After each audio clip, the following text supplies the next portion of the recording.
Thank you so much for giving me this opportunity to come here and to talk a little bit about my experience in Trinidad, what that's been like, and what I see for our future. I'm really happy and excited to hear what these other candidates have said, because a lot of it dovetails with my experience and my research as to what's going on here as well. Let me back up a little bit. My name is Robert Scidmore. I was born in Berkeley, California in 1958. I'm 61 years old. I was raised in Chicago. We moved there in 1969. And then for about the last 15 years before I moved to Trinidad 3.5 years ago, I lived in Tampa, Florida. My partner of 19 years, Karen Payne, is still there. We're doing a separated relationship thing, but we're a very, very tight team. I came to Trinidad and I just fell in love with it. I'm an outdoor adventure person. I'm a hiker. I'm a sailor. I'm a mountain biker. I've spent so much time riding these streets, talking to people. In the last 3 months, actually, I've been just conducting surveys with everybody I could talk to.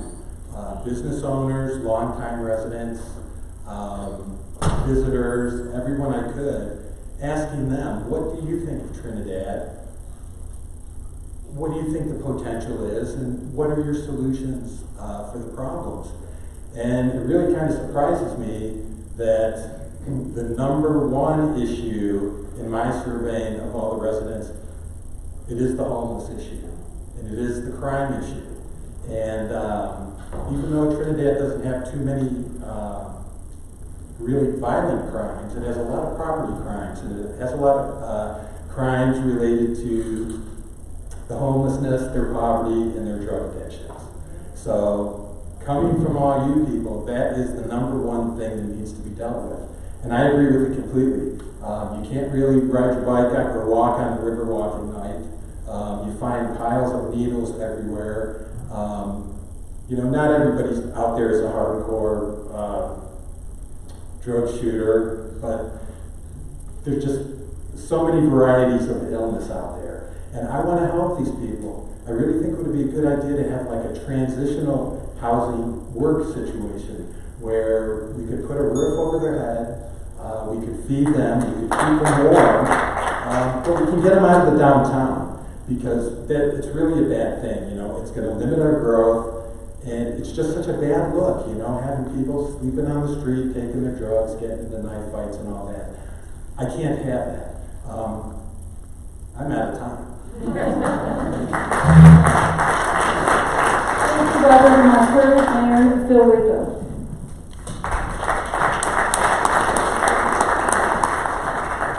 Good evening, and thank everyone for attending tonight's event. I want to thank the Trinidad State Junior College for the venue tonight. I want to thank the Los Angeles County Chamber of Commerce for hosting the event, and mostly to you that are in attendance tonight. I've been asked, what is my agenda going forward? It really is simple. It's to continue to build on the progress that we have made thus far. It's critical to know and to understand the needs and issues of our community and what we need to do to address them. As a lifelong resident and mayor for the past 4 years of the city of Trinidad, I have clear knowledge of what we need to do. I have been involved in our community for the past 35 years in many organizations. My mantra is committed to our community, yesterday, today, and tomorrow. I have lived up to that statement, and I will continue to be committed to that statement going into the future. When I decided to run for mayor in 2015, one of my major initiatives was to expand awareness of Trinidad, especially at the state capitol. I have and will continue to do this. I also felt that we needed to aggressively move forward and take some risks, which we have done. Trinidad has been stagnant and change was needed. Working together with council as a team, we have moved the pendulum forward. Progress takes time, but it also takes a lot of resources, especially coming from where we were just a few years ago. Regardless of what is being said, progress is being made. Buildings are being renovated. Jobs are available, especially in the construction and hospitality areas. We all are also beginning to see an increase in population. Public and private investment is being made at a grand scale that we have not seen in current times. City council, staff, and volunteers are working extremely hard to make the city of Trinidad a desirable place to live and work. Even though we're making progress, we have issues to contend with. An aging infrastructure, housing, economic development, labor shortages, crime, drugs, homeless. Most of these issues we are able to address. One issue that is difficult, if not impossible to address, and that is the homeless and transients who are protected by the Constitution. We have 3 open seats that you will be voting on in November. That will be a dramatic change to City Council, and these new council members will need guidance and mentorship in helping them to understand and inform them about current issues that council is having to contend with. As mayor, I and the other 3 council members will be able to guide these new council members in what is necessary to continue the progress in the path that we are on and to address issues that we are faced with. I firmly believe that in order to do the mayor's job, one should have attended many city council meetings, have immersed themselves in community organizations and events to get a clear understanding of what is happening and what the city's true needs and issues are. One last paragraph here. I have made it my job to reach out to work with the Los Angeles County Commissioners, other local and statewide organizations, and I will continue to address our issues and listen to the citizens, and that is you, the citizens of Trinidad. Thank you. Okay, great opening remarks, and so the way we're going to do this now is questions will come from the media. On the first question, Robert Scidmore, you'll answer it first, and then Mayor Rico, you'll do it second, and then on the second question, Mayor, you'll start first, and you'll answer it to keep that even, okay? And we'll do that way based on the... Sorry, let's do 2 minutes. 2 minutes, okay. And the responses will be 2 minutes since we have the 2 candidates. Eli DeMono, KCRT Radio. For Mr. Scidmore, this is from the audience. Do you have a written plan to bring manufacturing jobs to Trinidad? I do not have a written plan, but I've been talking about that concept and working on those ideas almost as long as I've been here. I've really not been able to understand the lack of manufacturing variety and growth and job growth in the few years I've been watching really closely.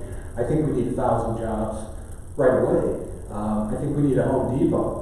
I think we need a Home Depot distribution center or something like that. I mean, seriously, we've got to attract some jobs here. I'm not sure why it hasn't happened in the past. I don't know if special interests have anything to do with that, but that time is over. I mean, we have to embrace growth. It's the only way we're going to raise the money to do the things we need to do, and it's the only way we're going to improve the quality of life here, folks. It's schools, it's libraries, and it's churches. And I know there's a church and state thing and all that, but I'm telling you, those are the bedrocks of our community, and they're all starving here. It's like I don't understand completely why, but I'm working on it, and there's just a lack of growth here, and I am absolutely pro-growth, and I think that's one of the most important things we can address and we can take on. I don't want to drive 87 miles to a Home Depot anymore. I don't understand things like that. We need the jobs here. I'm going to go out there and I'm going to get them, and I have the skills and the ability and the communication skills to do it, and I will do it. What I have on that.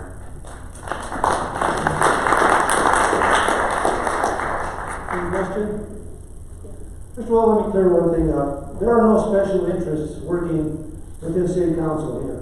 I can assure you of that. Second of all, it takes a lot of resources to bring in new industry in the community. We have been stagnant, like I said earlier, for many years.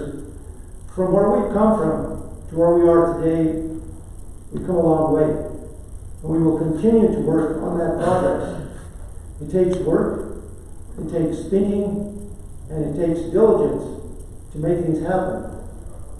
We are not sitting idly by just waiting to see what's happening. There are a lot of things happening, which I will address later on, probably in my closing statement, to see where we've been, and what I'm doing, and where we're going. Sure, we need businesses, but the big problem that we have in Trinidad is our labor shortage. We have a major labor shortage in Trinidad, and people that are able to work. So we are We want to work with the Trinidad State Junior College, the Workforce Center, to try to establish some kind of a labor force and labor training so that businesses that want to move to our community can have those laborers to be able to work in their industries.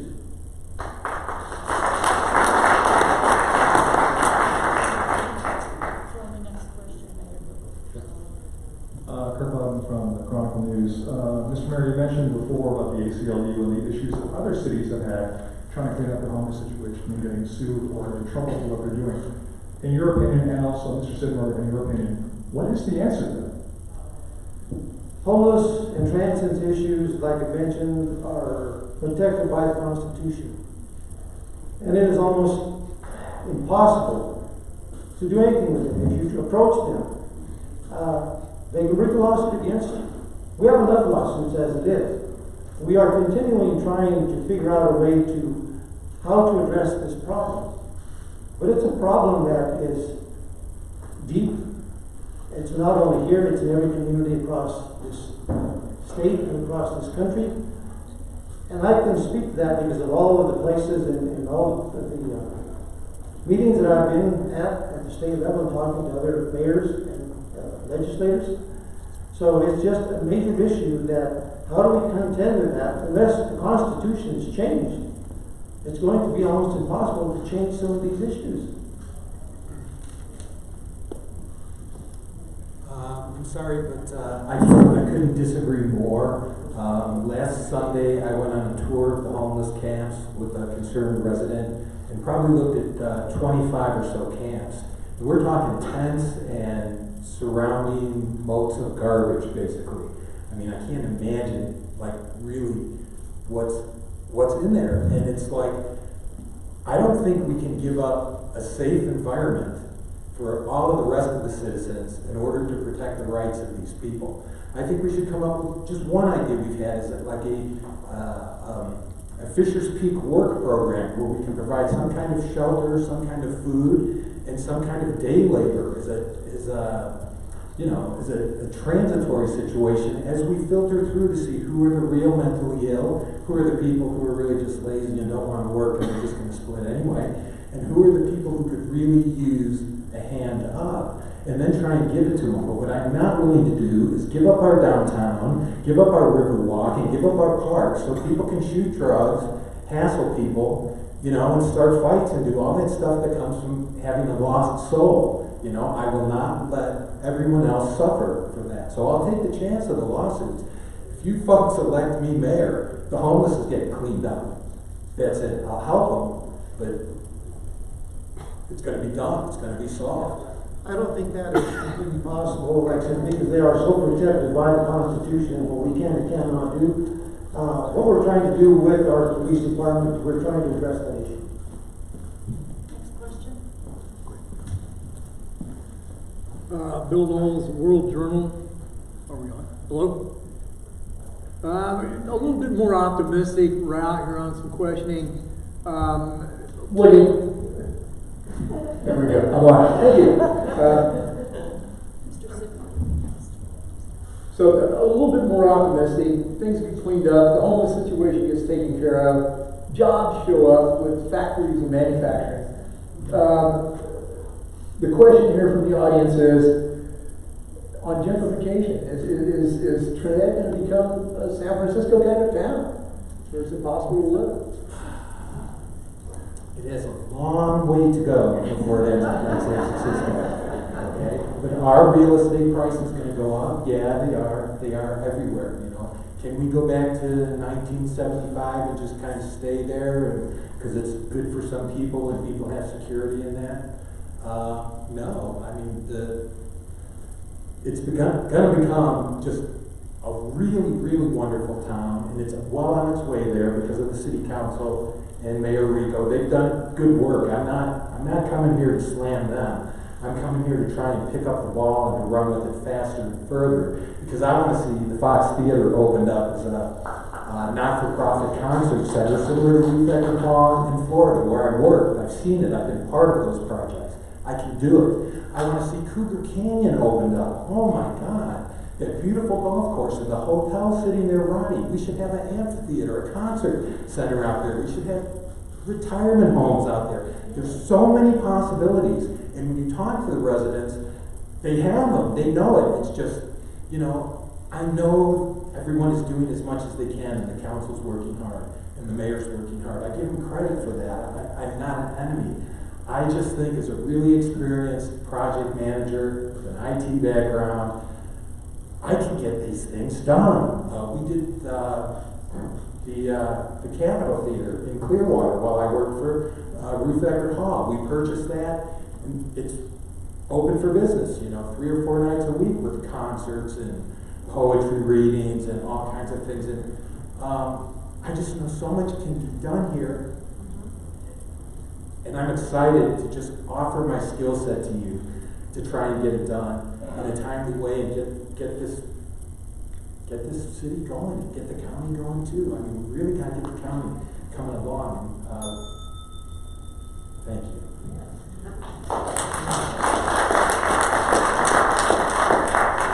As the community grows, and if we do get businesses to come into this community, gentrification is something that is going to happen naturally. How it's controlled is pretty hard to do. You know, the home prices will rise, other costs will increase. So that's a fact of life whenever you have an issue like gentrification. We need to increase our economy, sure, but we need to increase it in a smart way to lessen that gentrification if we possibly can. To bring in, 10 jobs or 20 jobs at a time, slow growth is better than bringing in, 300, 400, 500 jobs at a time, because that would explode the problem that we have today. Gentrification would just go through the roof, and that is something that would be very, very hard to deal with, not only at your level of the residents of the community, but at what we as council would have to deal with.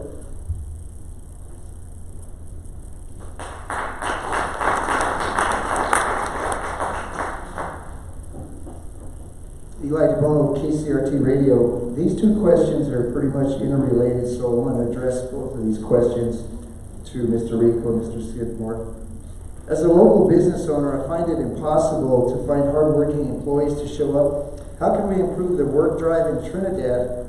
And labor has been brought up as an issue, but before we can get more workers, we need more places for them to live. How beyond space to create will each of you address housing? You do have a two-part question, and you mentioned about labor and how it begins. One of the things that we need to do is, of course, work on our education system to make sure that when students leave, the education system, that they're well prepared for the workforce. That is number one. We need to offer them opportunities as well.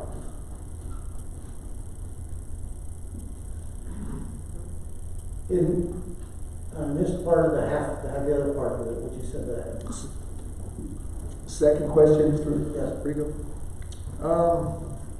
Labor has been brought up as an issue, but before we can get more workers, we need more places for them to live. How beyond space to create will each of you address housing? The housing issue, especially with let's look at the elderly people. I have talked to some elderly people who don't want to leave Trinidad, so we need to be able to provide some kind of some patio homes where they can live. But we also need to try to find some affordable housing. I worked in the housing industry for 43 years, and affordable housing is almost non-existent at this point in time. All you can do is create some sort of where that range of cost does not exceed that 30% which we're accustomed to. And right now what's happening is the cost of owning a home, if you live in a home, is up to that 50% range. And that's getting critical to be able to make a living for other things that you want to have. So we need to try to find that. The way to find that is to use and to access state and federal dollars to be able to bring down the cost of housing for the builders and tax credits, so they can offer lower rents to these people.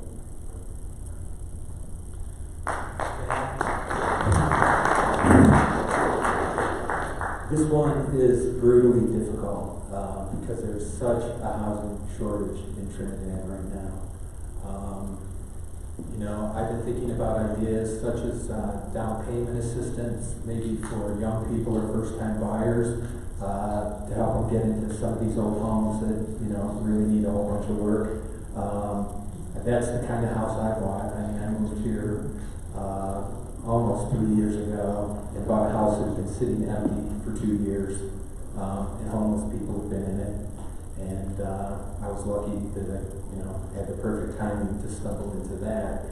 I do have an Airbnb apartment as part of my 100-year-old house, and I'm really just stunned by pretty much everybody I talk to, the clerks in the stores, even people that are making decent money who really are having trouble affording a place to live.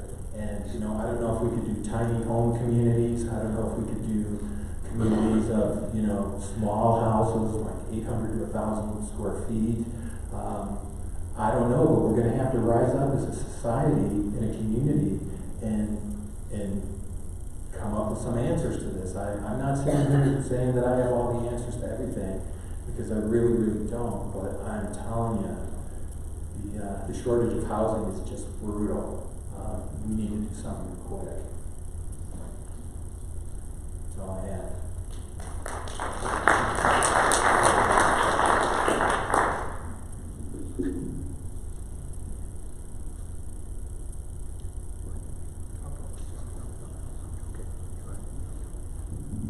But I didn't want to jump track too fast here. I'm going to shift gears.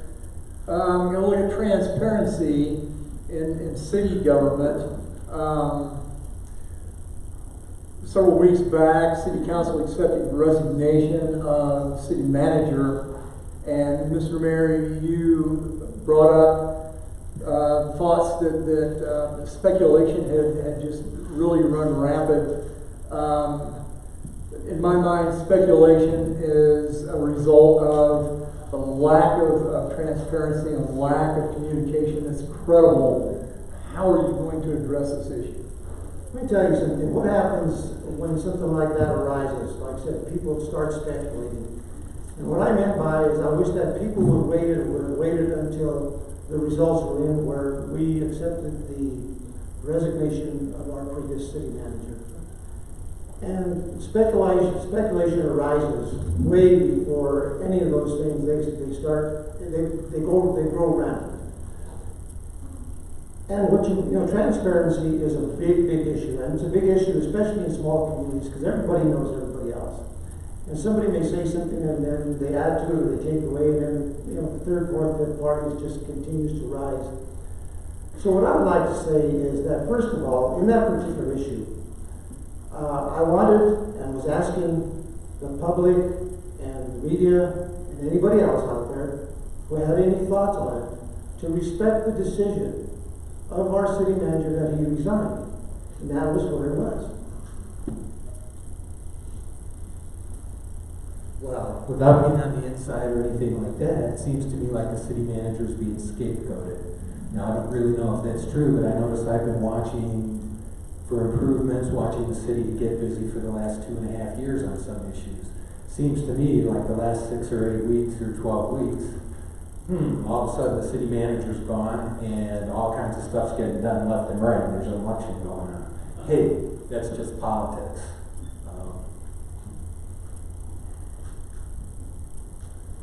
I don't know if it's a systematic problem with the job, where there's too much responsibility, or there's not enough power given to the job to keep up with the projects, or what's going on. But there's been too many city managers in the last 6 years. That much I know. So something has to be done. And certainly that many city managers. I mean, there had to be some really talented, good people in there. So I'm just telling you what it looks like from where The city manager's job is a difficult job. I've been in there for 4 years. I've worked closely with both our city managers that have been before us. And I will say this, is that the job that they have is almost sometimes insurmountable, but the work and the time and the effort that it takes. And it takes a toll on themselves and it takes a toll on their family. So it's difficult. It's a very difficult position to hold.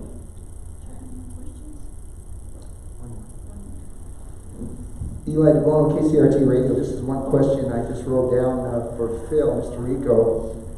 With the acquisition of Fisher's Peak by the Nature Conservancy and the Trust for Public Land and the City of Trinidad, Governor Polis recently announced that the Fisher's Peak acquisition now has become the 42nd state park.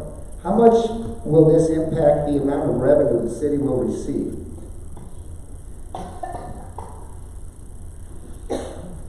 Being the 42nd state park, and I think it was brought up earlier in some of the other council potentials, and they mentioned that we have two state parks that are close together now. As the bird flies, we're probably talking 5 to 7 miles from each other. So we're working, we'll be working on trying to figure out a pathway to get to both parks. And that's what we've been advised to do, and that's what we're going to work on. And I believe that it's going to bring in a huge potential of additional tourism where people will be able to come into the area and not stay for 1 day, but stay for 2 or 3 days. Because right now, at Fisher's Peak, there are about 70, I think there's 72 miles of trails and roads right now. Biking and outdoor recreation is huge. I mean, in the state of Colorado, I think it brings in something like $85 billion in the tourist industry in the state of Colorado. We want a piece of that. And by being the first entrance into Colorado, coming out of the Texas and New Mexico market, New Mexico area, we are primed to be able to do that. And this is going to be a destination point. That is our goal, to become a destination point. We were told by local Colorado that if we were to become that destination point, we would need to have about 60 to 70 miles of trails for these people. We have that just in Fisher's Peak. Now, including all of the other areas for the biking and the hiking, and especially the biking, we have identified over 200 miles of trails that bikers can traverse on. The biking, the camping, the hunting, and that's only for what goes up to the edge of the peak. The Fisher's Peak project goes up to the edge of the mountain. Up on top is the Lake Dorothy area and James John area. That's another 14,000 acres. Adjacent to that is the Sugar Canyon, which is another 40,000 acres. So what's going to happen is there are going to be close to 40,000 acres of public access in the near future. And that will make this a destination point. And it will bring in a lot of additional revenue to our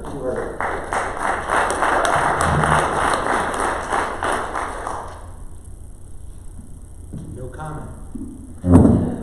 Actually, I can't really add anything to that, so I'm not going to try. One more? Yeah, I'm going to ask the same question that I asked the city council candidates is, what's the one thing that each of you want to hang your hat on? What is your passion of the issues that we have right now?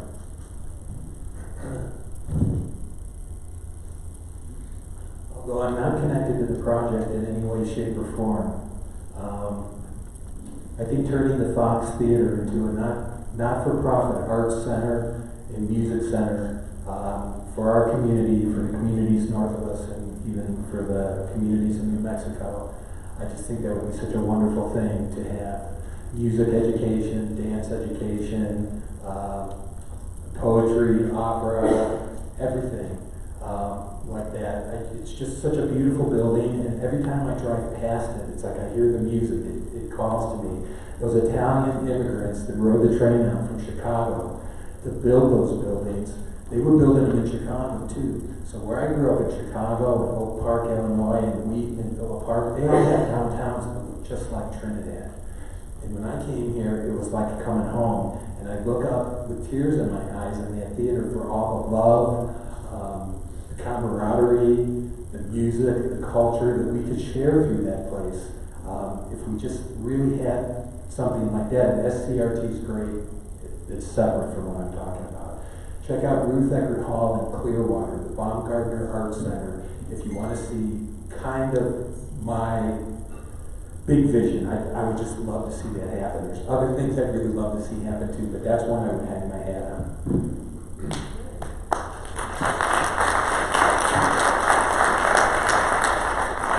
In my closing statements, I'll be able to relate many of the things that I believe, that I know that I can hang my head on. But the one thing that I will say, that when my tenure is up as mayor, the one thing I want to be able to go out and say, that I have helped to create a quality of life for the citizens of Trinidad and those wanting to move to come, and wanting to move here, and to have a good place to work and live. That is the one thing that I really want to be able to hang my hat on when my tenure is done.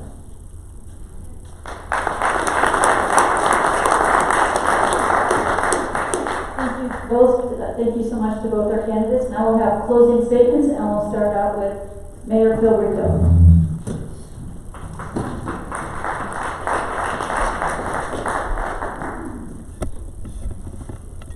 In closing, thanks again for everyone being here.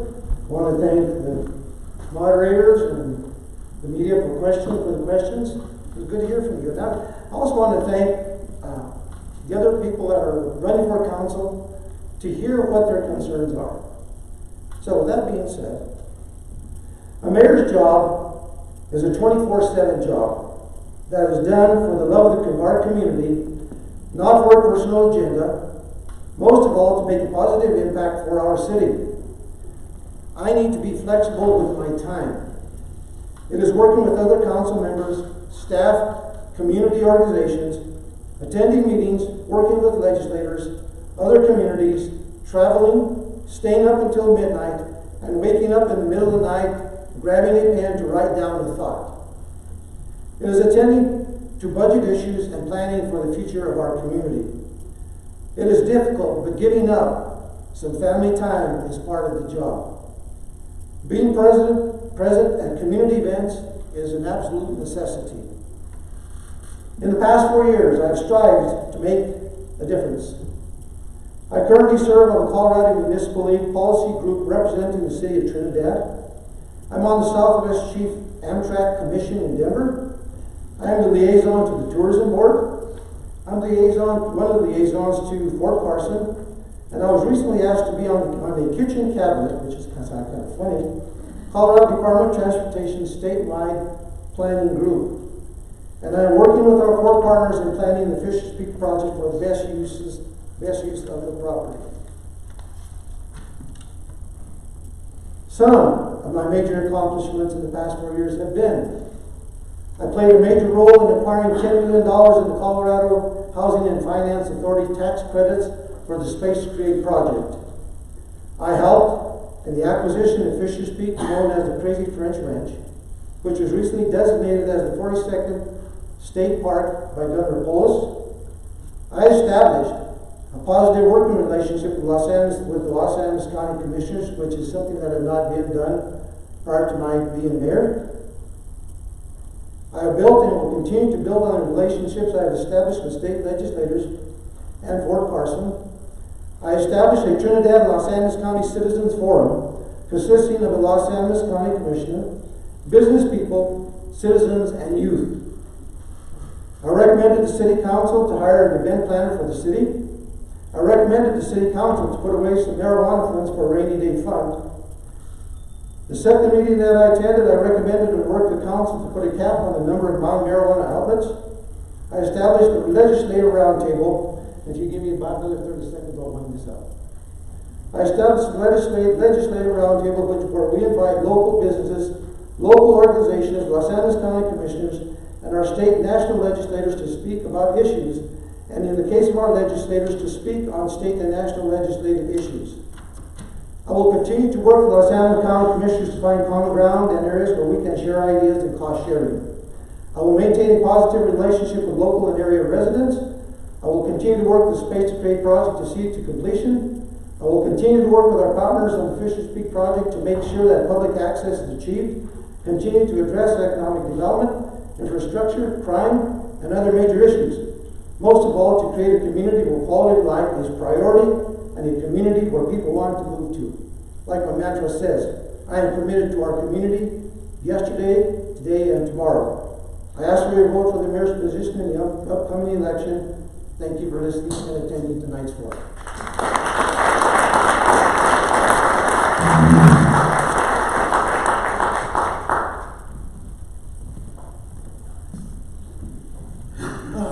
Thanks again, everybody, for making this possible.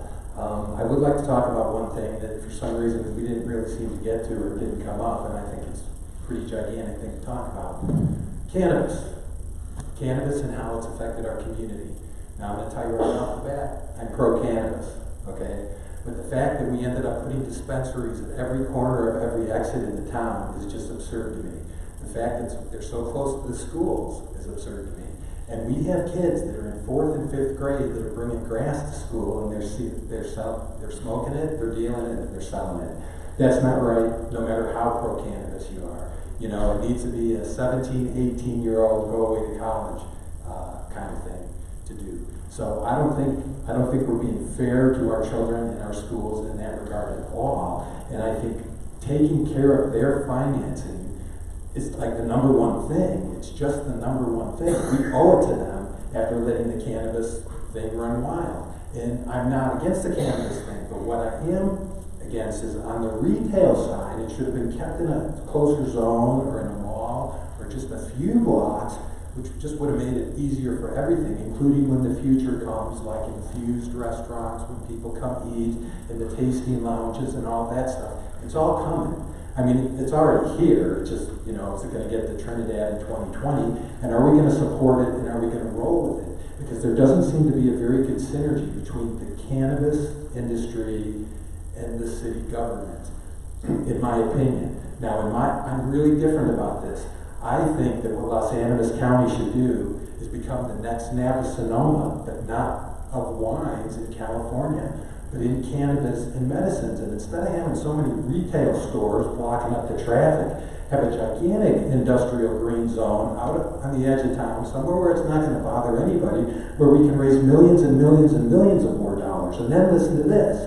When the rest of the states get it right, and everybody goes legal, there's going to be interstate commerce of it, and we should supply the surrounding 5 states of it. We should turn this into a cash cow for the next 15, 25, or 50 years, and it's just a medicinal herb. All the things we're talking about, drugs and people laying in the bushes and shooting needles and all that, those are hard, chemically compounded drugs. We're talking about an herb here, a medicinal herb. As many people who want to paint it in different ways, they can, but it's somewhere between basil and thyme.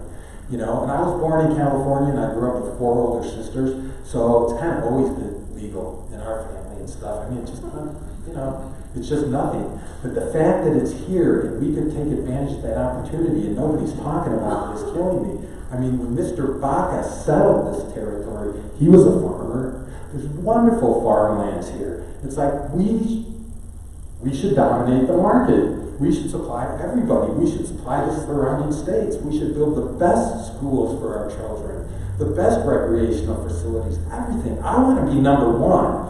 We have the chance to do it. Trinidad can be the number one small city in almost every category if we work together, if we suck all this talent up, and we actually do it. I love this town so much. I love the history. I love the people. I love the weather. I love the clean air, the clean water. I wouldn't do a thing to hurt it or its children. But I think we have to leverage the future. We have to be really, really smart about how we do it, or we're just going to end up in another dead bust period, scratching our heads. So thanks again, everybody. This was really fun. And, you know, if you do want change, I would be the person to vote for, I think. I am the change agent. Thank you.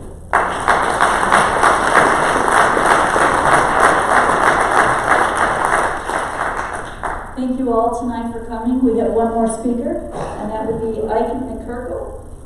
He's with the U.S. Congress.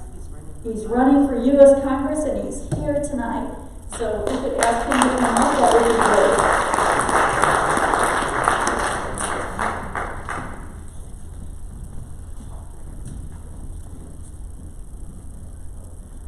Good evening, folks. How are we doing tonight? First, I wanted to thank you all for hanging out and waiting for the last speaker tonight. I know it's late. I'm kind of tired myself. But I'm Ike McCorkle. I'm a retired Marine Corps Special Operator and Officer. I'm running in Congressional District 4 against incumbent Ken Buck. I have 3 kids in Douglas County schools. I never planned to run for office. When I retired from the Marine Corps in 2014, my plan was to be present in my kids' lives and to rear them and be present for them like my dad wasn't. So, when I was 2 years old, my dad took off and left my mom, 27, with 3 young kids. My older brother Justin was 5, I was 2, my little sister Alana was 1. She had a bankrupt convenience store and less than nothing to stand on. We moved in with my uncle in Everett, Washington, and we were on welfare and food stamps, and we had 3 meals at school. And if it weren't for programs like that, my mom never would have been able to lift herself up by her bootstraps and get back on her feet. She never would have been able to go back to college with 3 kids at home. Because back then, college was somewhat affordable, unlike today. We need to make it affordable again, and higher education should be free. But my mom went back to school because of those programs that supported us. She got her education and she gained her commission in the United States Air Force. And when I was 8 years old, my life changed very much for the better. Because we moved from being trapped, as many are in our society today, in abject poverty, and we moved to Lackland Air Force Base in San Antonio, Texas. And my 2nd grade teacher, Mrs. Mariano, recognized that I didn't have a learning disability, that I was just severely farsighted, and I started learning how to read. By the time I got to 7th grade, I had caught back up with my class. By the time I was in 9th grade, I was voted most likely to succeed in my literature class. By the time I was 16, I was bored in high school, and so I talked to my mom, and I made a plan. I took my GED, I scored better than 90%, and got accepted to colleges around the area. I did a year of college, and I joined the Marine Corps when I turned 17. After serving 12 years in the Marines, I was a gunnery sergeant. I applied for the commissioning program, received my commission, and served 6 years as an officer. I never planned to be a legislator. I never planned to run for office, but I did choose to serve my country. And when I joined the Marine Corps at 17, I swore an oath. I swore an oath to support and defend our Constitution against all enemies, foreign and domestic. I swore an oath to bear true faith and allegiance to the same, to take that obligation freely with no mental reservations or purposes of evasion, and to well and faithfully discharge the duties of the office upon which I was about to enter.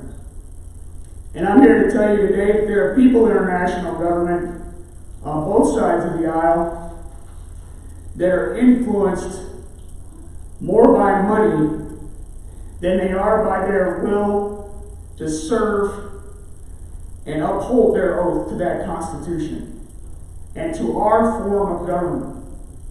Our form of government is supposed to be a democratically elected, constitutional, representative republic formed to serve the will and the best interests of the citizens first.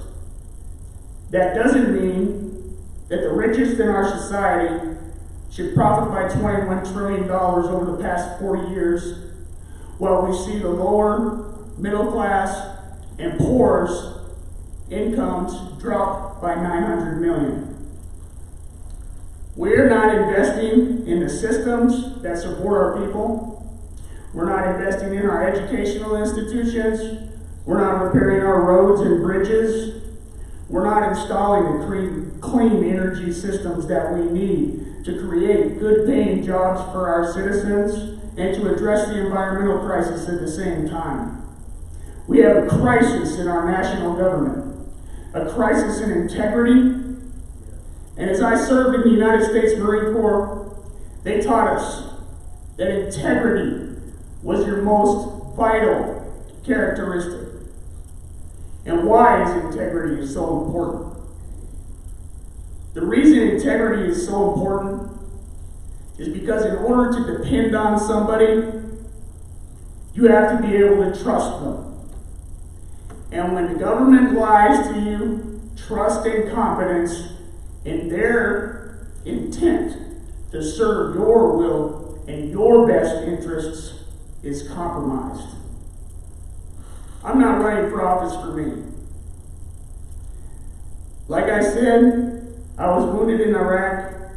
I got a medical retirement after nearly 18 years of service. I have a check.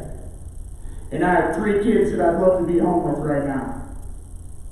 But I decided that the crisis in our national government was so severe and that the environmental crisis was so severe that we needed individuals with the integrity, with the competence, with the ability to work across the aisle, regardless of somebody's party affiliation, to get jobs done, to create good paying jobs in sustainable industries that serve the will and the best interests of the citizens of the 4th Congressional District of Colorado.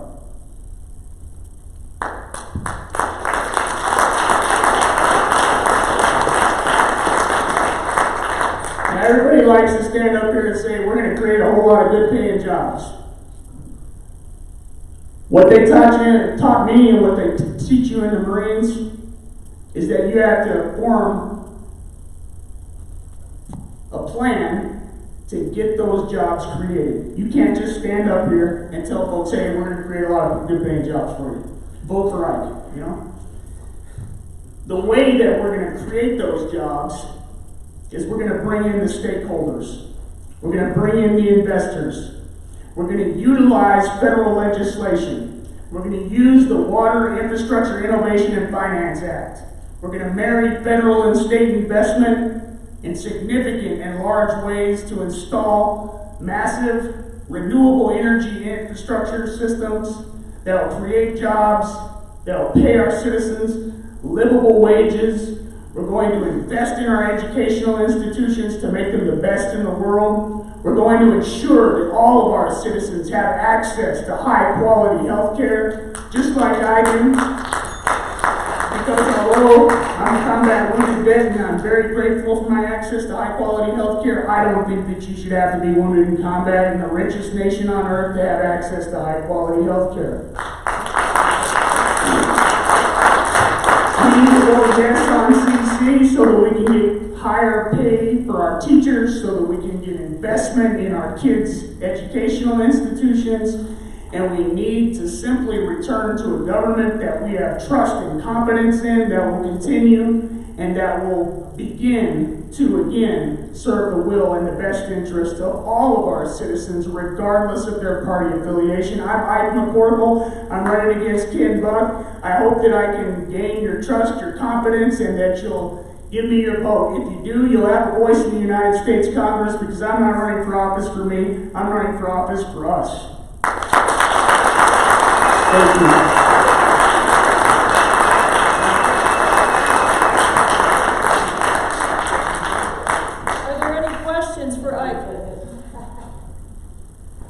No, thank you so much for coming tonight. We really appreciate it. We have President Remarks and our President, Sherry Jacobson.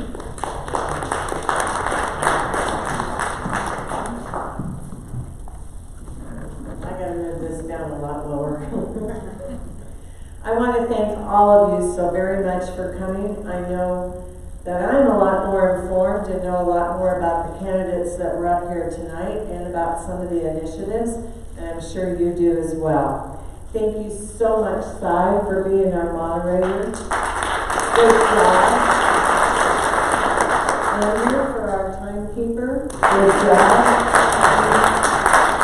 To our media panel, thank you. The questions are always good, and you came up some of the questions, and do a good improv, thank you very much. And to our video recording, thank you. And I want to thank everybody in the chamber ambassadors. If it wasn't for them, it would be a little difficult to get this evening going well and smooth. Thanks again. I know it's late. See you next year.